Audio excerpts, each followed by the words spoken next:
Hi hello friend. कैसे हो आप सब लोग? आशा करती हूँ कि आप सब लोग बहुत अच्छे से होंगे, खुश होंगे, मज़े में होंगे। मैं भी अच्छी हूँ। आज का वीडियो थोड़ा सा अलग होने वाला है।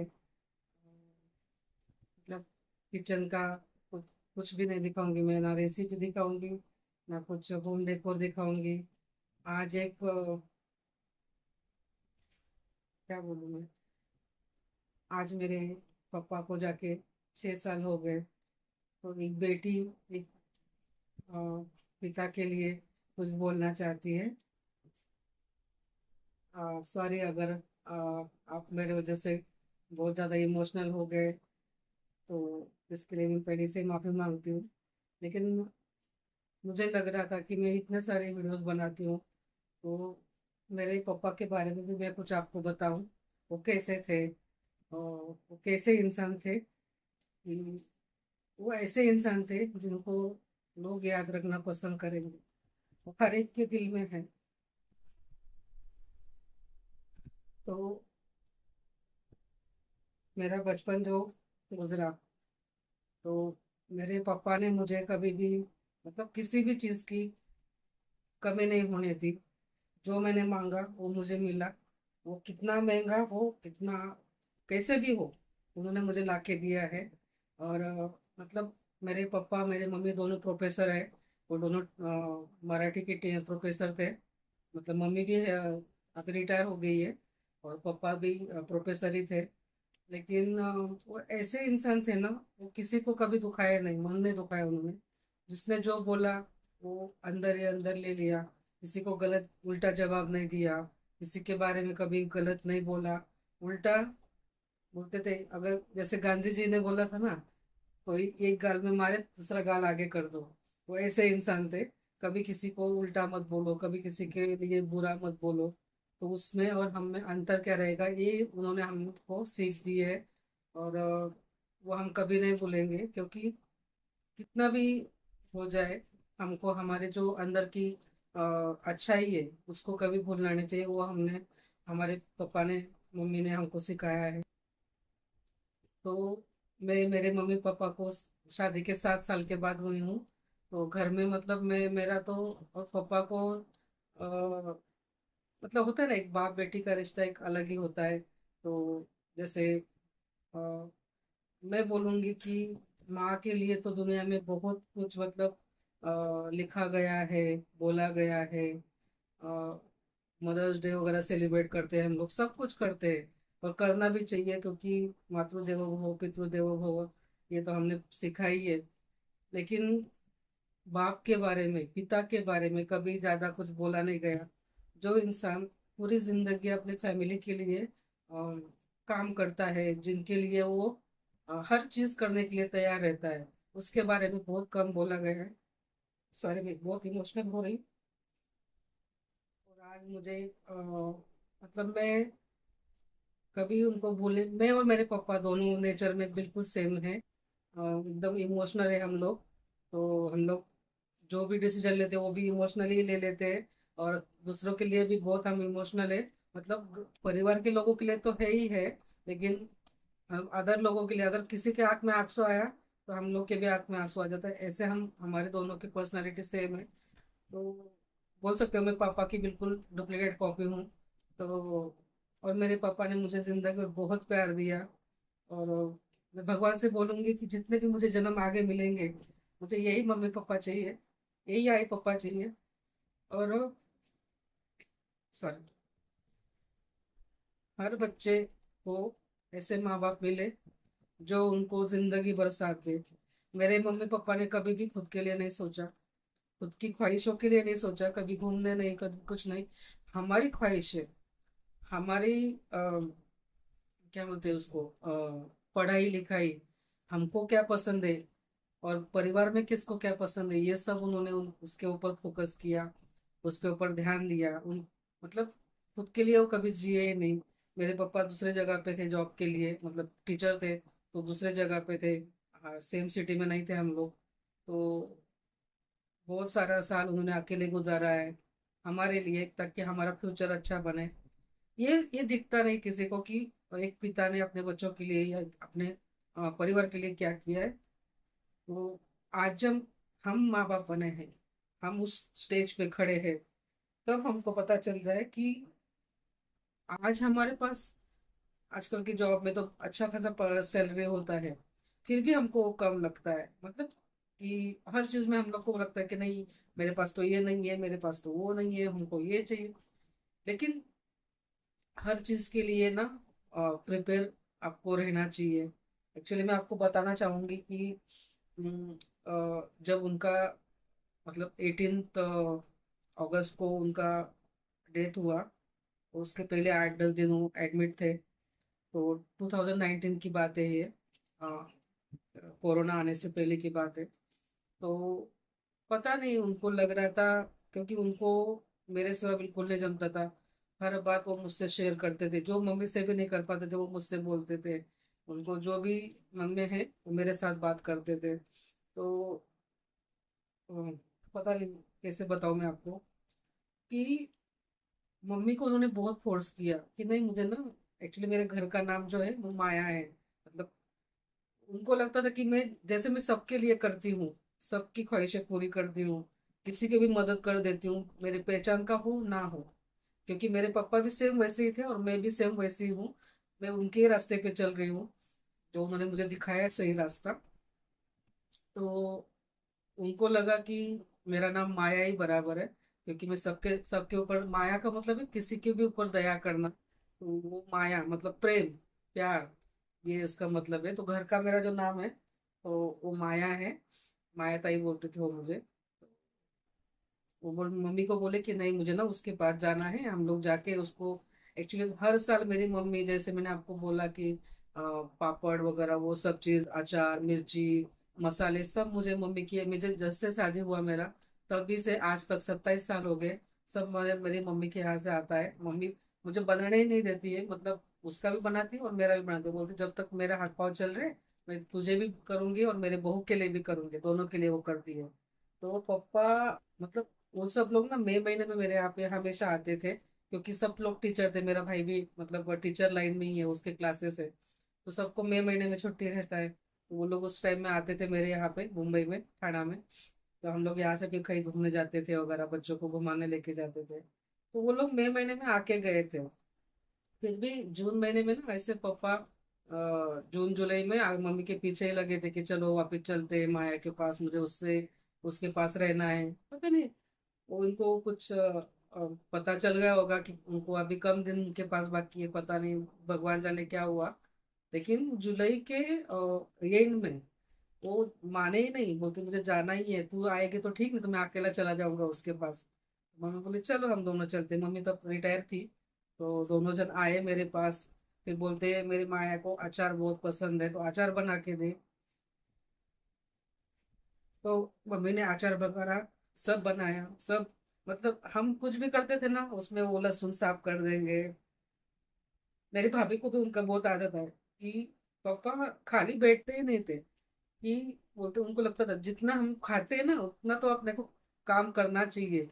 भले ही आप जॉब कर रहे हो नहीं कर रहे हो, जितना खाने के लिए लगता है ना उतना तो अपने को खुद हाथ पांव चलाने चाहिए, खुद काम करना चाहिए लास्ट मोमेंट तक। तो लहसुन साफ करना, कुछ भी धनिया साफ करके देना, ये ऐसे बैठे बैठे वो काम करते थे। तो उनको उसमें मजा आता था ये सब चीज करने में।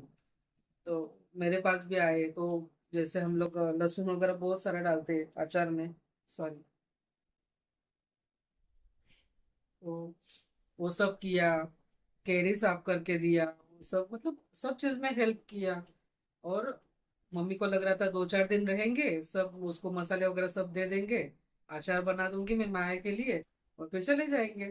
लेकिन पता नहीं उनका मन ही नहीं भर रहा था, वो बोलते नहीं और 2 दिन रुक जाएंगे और एक दिन रुक जाएंगे। और मुझे भी पता नहीं चला कि वो ऐसा क्यों करे, कभी ऐसे जिद नहीं करते थे कि नहीं नहीं चलो दामाद के घर पे मतलब पुराने लोगों का होता है ना कि दामाद के घर पे इतना दिन नहीं रहने का वगैरह। तो 1-2-4 दिन रहने के बाद चलो। मतलब पुराने लोग, मतलब उनका विचार ऐसा था, गांव में जैसे बोलते थे तो ज्यादा दिन नहीं रहने का बेटी के ससुराल में, तो उस हिसाब से वो भी करते थे। लेकिन आ, मैं मुझे भी पता नहीं क्या हो गया था, मैंने भी जो जो उनकी चीजें पसंद वाली थी खाने की ना सब बनाई उस टाइम में। तो उनको जो जो पसंद था मैं बाहर से भी लेके आती थी उनको। क्या बोलते हैं, भेल पूरी पसंद था, शेव पूरी पसंद था, उनको श्रीखंड बहुत पसंद था, उनको दही बहुत पसंद था। तो हर एक चीज जो उनको पसंद, इडली सांभर पसंद था, मेंदू वड़ा पसंद था, वो हर एक चीज मैंने उनको अच्छे से खिलाई। बाहर से लाके भी खिलाई, घर में भी बनाई। तो मेरे भी मतलब मन एकदम शांत हो गया कि मैंने जो भी पापा को पसंद है, मम्मी को पसंद, मम्मी का भी पसंद का बनाया, उसको भी खिलाया। और अभी दूसरे दिन जैसे जाने का था, तो फिर भी उनका पाँव नहीं निकल रहा था मेरे घर से। और कमल, मतलब मेरी मम्मी का नाम कमल है, बोले, कमल और 2 दिन रुक जाएंगे क्या हम लोग माया के यहाँ पे? तो मम्मी बोली बस हो गया, अभी 8 दिन रुक चुके हैं, चलो अभी घर चलते हैं। पता नहीं, फिर उसके दूसरे दिन वो लोग चले गए, उनको मैंने यहाँ से कैब करके दिया। तो जाने के टाइम में भी उनका पता नहीं, रो रहे थे वो। और उस टाइम में भी उन्होंने, मतलब जो बोलते हैं ना, अम, हर चीज के लिए उनका एक बैकअप रहता था।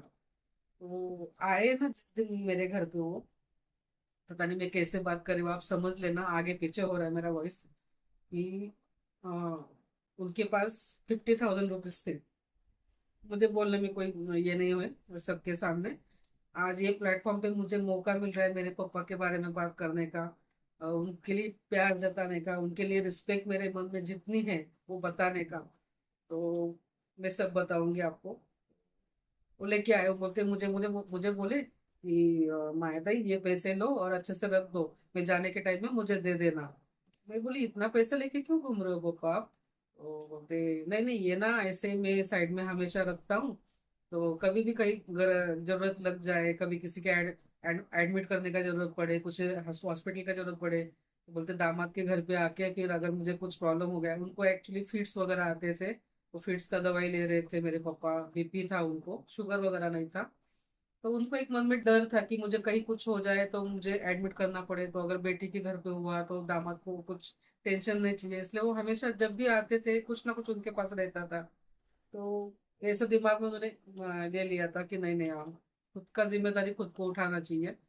तो किसी के किसी को अपने वजह से तकलीफ नहीं होना चाहिए, ये सब उनके दिमाग में हमेशा रहता था। तो मैं बोली ठीक है पापा, मैं रख देती हूँ। तो जैसे ही वो यहाँ से, मेरे यहाँ से गए ना, तो मैंने उनको पैसे वगैरह सब दे दिए। तो गए घर पे वगैरह, 2 ही दिन अच्छे से रहे पापा। घर जाने के बाद नासिक में, तो पता नहीं उनको अचानक से बुखार वगैरह बहुत ज्यादा आ गया, और उसे में उनको ज्यादा प्रॉब्लम होने लगा। तो वो चक्कर आके भी गिर गए वगैरह। तो मुझे इन लोग ने बताया नहीं 2-3 दिन, क्योंकि उनको पता है कि मैं बहुत इमोशनल हूँ, मैं टेंशन ले लूंगी, तो उन्होंने पहले एडमिट कर दिया पापा को। उसके बाद में 2-3 दिन के बाद मुझे बताया कि ऐसे ऐसे हुआ है, वापस उनको फिट्स वगैरह आए, और उनको पैरालिसिस का भी, जैसे एक साइड में उनको हो गया था, इसलिए उनको एडमिट करना पड़ा। फिर हम लोग तुरंत, मैं सतीश, हम लोग, मेरी बेटी का, छोटी बेटी का उस टाइम पैर फ्रैक्चर था, उसका भी प्लास्टर लगा हुआ था पैर में, फिर भी हम लोग सब ऐसे ही निकल गए। तो फिर ये मेरी बेटी और मैं वहां पे रुक गए, और सतीश वापस, उनका तो ऑफिस था। तो पापा को जब एडमिट किया था तो वो 2 दिन मेरे साथ रुके, फिर वापस आ गए। लेकिन कुछ ज्यादा इम्प्रूवमेंट नहीं था पापा में।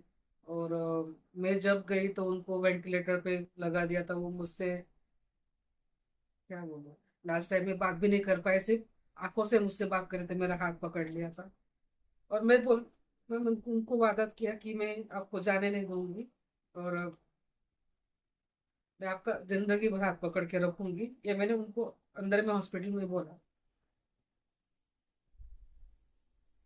और आज तक एक दिन ऐसा नहीं गया कि मैंने उनकी याद नहीं निकाली, उनके आत्मा को शांति मिले, ये मैंने भगवान से कभी नहीं बोला। एक दिन नहीं गया। मैं उनकी सोचती हूँ कि मैं मेरे पापा की बहुत अच्छी वाली बेटी हूँ, और जिंदगी भर रहूंगी, जब तक मुझ में जान है मैं मेरे पापा की बेटी रहूंगी। आज इस मंच में मैं बोलना चाहूंगी, आई लव यू पापा। सब माँ को बोल देते हैं आई लव यू मम्मी वगैरह, लेकिन पापा को पटक से कोई नहीं बोलता है। आई लव यू पापा, मैं आपसे बहुत प्यार करती हूँ। और आप जहाँ भी होंगे वहां से हमको देख रहे होंगे, हम आपको कभी नहीं भूलेंगे, और मुझे अगले जितने भी जन्म मिलेंगे मैं आपकी बेटी बनना चाहूंगी, और आप ही मेरे पिता बनना। माँ बाप मुझे दोनों यही चाहिए, मेरा भाई भी वही चाहिए, मतलब हर कोई मेरा जो नजदीक है, मुझे अगले कितने भी जन्म मिले, मैं यही जहाँ कहीं रहूँ, मुझे यही परिवार चाहिए। ये मैं भगवान से बोलना चाहूंगी। और मैं आप सबसे बोलना चाहूंगी कि आप भी मेरे पापा के लिए प्रे करो, उनके आत्मा को शांति मिले, वो जहाँ भी है खुश रहे, हमारे ऊपर उनका आशीर्वाद सदैव बना रहे। यही मैं भगवान से चाहूंगी, आशीर्वाद कि मेरे पापा जहाँ पर भी है वहाँ पे वो खुश है, हमको देख रहे हैं, और उनका आशीर्वाद सदैव हमारे साथ रहेगा, ये मुझे पक्का यकीन है। और वैसे वैसे होता भी आया है, मैंने जैसे पापा के जाने के बाद ना देखा है कि हर चीज का हल निकल आता है। जैसे मैं मुझे लाइफ में जितने भी प्रॉब्लम आए, या फिर कुछ चीज में मैं कहीं फंसी हूँ, या मुझे लग रहा है कि मुझे अभी इस चीज से मैं कैसे बाहर निकलूं, तब मैं पापा के बारे में सोचती हूँ, वो चीज अपने आप हो जाती है। पता नहीं क्या है वो, एक मुझे शक्ति जैसे दे रहे कि नहीं तू कर सकती है, तू तेरे पास वो सब चीज है, तू कर सकती है दूसरों के लिए भी करने का। वो उनके उनसे ही वो सब मुझ में आया है, और मैं करती रहूंगी उनके जैसा काम। और मेरे पापा को प्रॉमिस है कि मैं आपको कभी भी लाइफ में अ, ऐसा एक दिन भी नहीं आएगा कि मैं कभी आपको भूली हूँ, ना कभी आया है ना कभी आएगा। जब तक मैं हूँ, मैं आपकी बेटी रहना चाहूंगी, और अगले कितने भी जन्म आए मैं आपकी बेटी बनना चाहूंगी। देखो, जैसे एक बेटी उसके ससुराल में हो या कहीं पे भी हो, तो कोई उसको कुछ डांट देता है, वो पटाख से बोलती है मैं मेरे पापा के घर चली जाऊंगी, या फिर मैं मेरे मैके में चली जाऊंगी। वो उसका पहला घर है, मतलब वो अपने को कभी भूलना नहीं चाहिए अपने। जैसे हम हमारा शादी के पहले का जो परिवार है, शादी के बाद का जो परिवार है, दोनों परिवार को लेके चलना चाहिए। और सब चीज के आशीर्वाद से होती है, अच्छे से होगी। और बस अभी क्या बोलने के लिए तो बहुत है। मतलब 2 दिन 4 दिन कितने भी दिन हो कम पड़ जाएंगे मेरे पापा के बारे में बताने जाऊंगी तो जिन जिन जो जो लोग मेरे पापा को जानते हैं उनको पता होगा वो कैसे इंसान थे। और हर किसी की मदद करना, वो मतलब बहुत अच्छे से वो करते थे सबकी मदद। उनका सैलरी जितना भी हो उसमें से बचत करना, उसमें से कुछ पैसे बचाना, और अपने फैमिली को उसकी जरूरतें पूरी करनी। और उसमें भी वो बैंक में भी रिकरिंग निकालो, ये निकालो, उनका मतलब हर चीज वो अच्छे से करते थे। मतलब अ, मैंने हर जिम्मेदारी में बोलूंगी अच्छे से निभाई है, टाइम पे सब चीज किया है। और अपने परिवार को संभाल के परिवार के लिए बहुत सारा त्याग किया है, अकेले रहे हैं, तो हम वो कभी नहीं भूलेंगे। तो आज एक बेटी बाप को बहुत बहुत बहुत प्यार देना चाहेगी। और मैं अभी रोऊंगी नहीं, क्योंकि रोने से क्या होता है ना, ज्यादा तकलीफ होता है, और मैं रोऊंगी तो मेरे पापा को तकलीफ होगी, ये मुझे पता है, उनको प्रॉब्लम होगा, क्योंकि वो हमारे आंखों में कभी आंसू देखना ही नहीं चाहते थे। और मेरे मेरे ही नहीं, मेरे भाई के, मेरे मम्मी के, किसी को भी उनको मतलब खुद रोते थे, लेकिन उनको दूसरे की आंखों में आंसू पसंद नहीं थे, बोलते थे रोने का नहीं। तो यही है। अभी धीरे धीरे जैसे टाइम आगे जा रहा है, तो हम समझ पा रहे हैं कि पापा ने कैसे कैसे मैनेज किया होगा। जब आप अभी मैं तो ये स्टेज पे आई हूँ कि जैसे जैसे अभी मतलब बोल सकते हैं ना कि जैसे मेरी बेटियां भी अभी बड़ी हो गई है, तो कैसे उन्होंने हमको बड़ा किया, कैसे हमारी ख्वाहिशें पूरी की। तो आप भी कोशिश कीजिए, आपके माँ बाप को जितना हो सके, आप बेटियां हैं तो भी अपने मायके को कभी नहीं भूलने का, क्योंकि वो हमारा पहला घर है। हमारे माँ बाप हमारे मतलब जन्म देने वाले माँ बाप जो होते हैं वो सबसे पहले आते हैं, बाकी के रिश्ते बाद में आते हैं। तो सब दोनों परिवारों के लिए करो, शादी के बाद भी दूसरा परिवार जो हो वो भी अपना ही परिवार है, उनके लिए भी करो। लेकिन ऐसा नहीं कि आपकी शादी हो गई तो आप आपके माँ बाप को भूल जाओगे, ये नहीं करने का। क्योंकि जिन्होंने बचपन से आपको और इतना प्यार से रखा, इतना प्यार से बड़ा किया, हर ख्वाहिशें पूरी की, तो आपकी भी तो जिम्मेदारी बनते हैं उनके प्रति। वो सब आप करो। और किसी का मन मत दुखाओ, किसी का दिल मत दुखाओ, ये सब अपना मम्मी पापा वही चाहेंगे। पर आप एक अच्छा इंसान बनो और दूसरे को भी अच्छा इंसान बनाने की कोशिश करो। जो बुरा भी है आपके बारे में, उसको भी आप अच्छा बनाने की कोशिश करो। ऐसे आपकी सोच होनी चाहिए। तो चलिए, बहुत सारी बातें कर ली पापा के बारे में, मेरे बारे में मैं आपको बता दिया। तो आज है 18 अगस्त। तो आज पापा को जाके 6 साल हो गए। तो लेकिन हमें, वो हमारे साथ ही है। मैं पता है मुझे, तो हमको आशीर्वाद दे रहे हैं और देते रहेंगे। कभी हमको अकेला नहीं छोड़ेंगे और हम भी उनको कभी हमारे दिल से कभी नहीं निकालेंगे। तो चलिए फिर मिलते हैं नए ब्लॉग के साथ। तब तक सबको बाय, सबको ओम साई राम।